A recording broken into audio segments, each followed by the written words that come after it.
Assalamualaikum warahmatullahi wabarakatuh.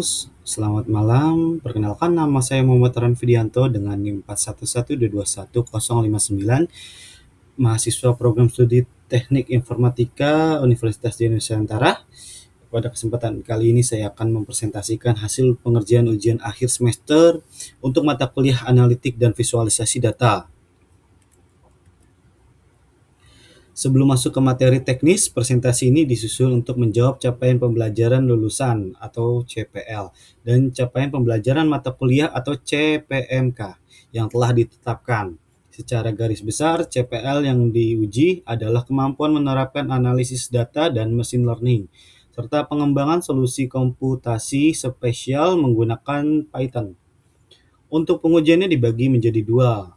Soal pertama akan menguji pemahaman saya pada pre-processing dan eksplorasi data spesialis, serta analisis spesialisnya. Sedangkan soal kedua menguji secara komprehensif dari pre-processing hingga visualisasinya dan interpretasi untuk pengambilan keputusan. Keduanya menggunakan pendekatan case-based learning.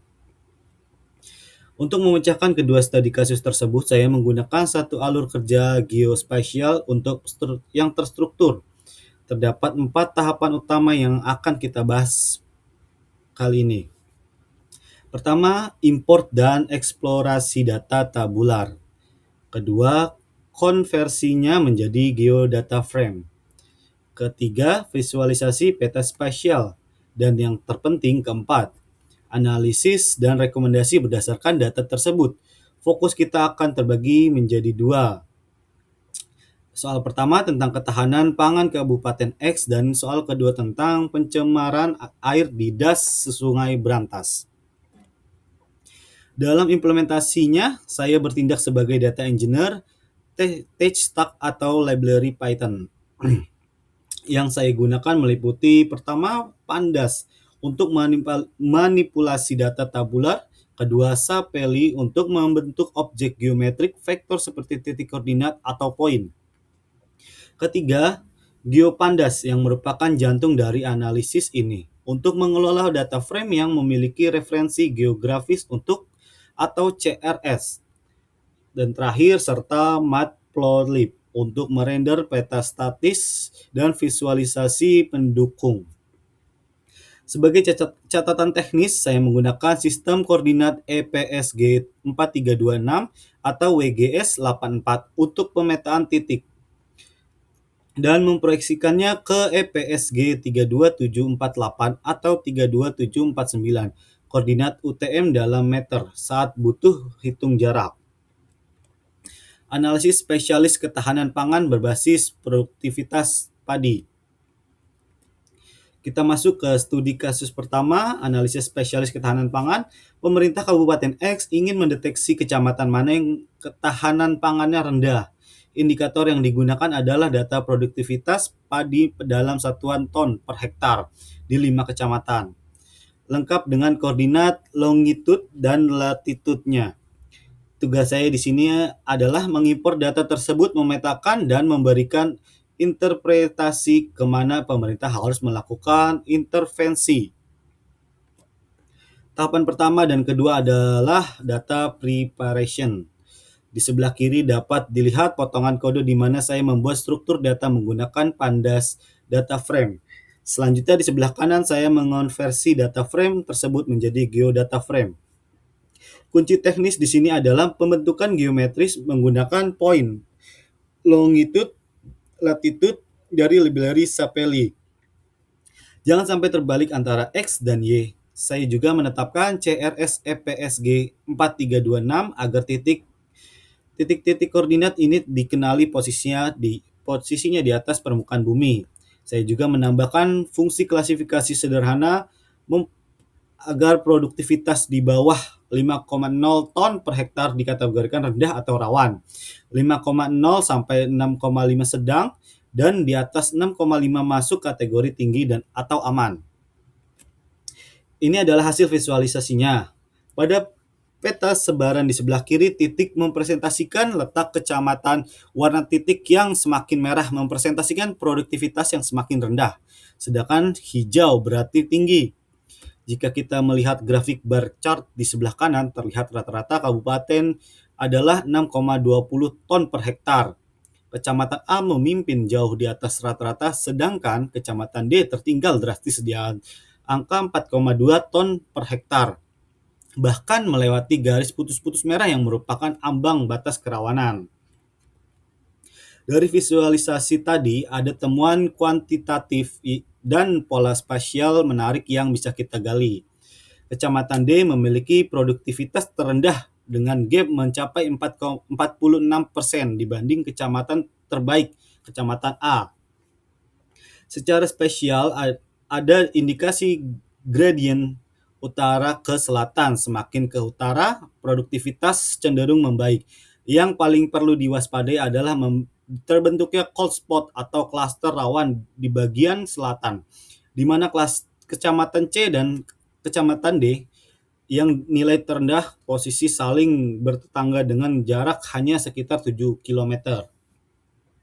Kemiripan nilai di lokasi yang berdekatan ini mengindikasikan adanya autokorelasi spesial positif.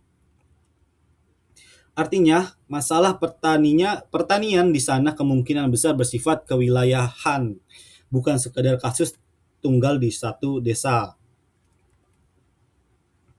Berdasarkan analisis tersebut, berikut interpretasi dan rekomendasi kebijakan untuk pemerintah Kabupaten X. Pertama, prioritas utama, jauh pada Kecamatan D. Harus ada intervensi terfokus segera, entah itu perbaikan jaringan irigasi, batuan benih, atau penyuluhan. Prioritas kedua adalah Kecamatan C, karena bersebelahan dengan daerah krisis. Pengawas dini perlu dilakukan agar masalah hama atau kekeringan tidak merambat. Ketiga, pemerintah bisa menjadikan Kecamatan A dan E sebagai daerah contoh atau lumbung pangan. Jarak Kecamatan A dan D hanya sekitar 16 km, sehingga transfer teknologi antara penyuluhan pertanian sangat memungkinkan dilakukan. Dan keempat, untuk menganalisis lanjut ke depannya, saya merekomendasikan penambahan variabel seperti curah hujan dan luas baku sawah untuk uji statik spesial yang lebih komprehensif. Masuk ke soal nomor 2, pemetaan hotspot pencemaran BOD di DAS Sungai Brantas. Terdapat aturan klasifikasi dari pemerintah BOD di bawah 20 mg per liter berstatus baik, 20-50 cemar sedang, dan di atas 50 cemar berat. Sebagai catatan, nilai BOD spesifik disimulasikan secara logis menyesuaikan dengan deskripsi dari hulu ke kawasan industri. Sama seperti metode sebelumnya, pada tahap pre-processing ini saya mentransformasikan tabel menjadi pandas data frame, lalu membuat fungsi conditional Python untuk menentukan warna dan status. Terakhir, saya membungkusnya ke dalam tipe data geodata frame agar bisa dipetakan dan bisa mendeteksi lokasi hotspot.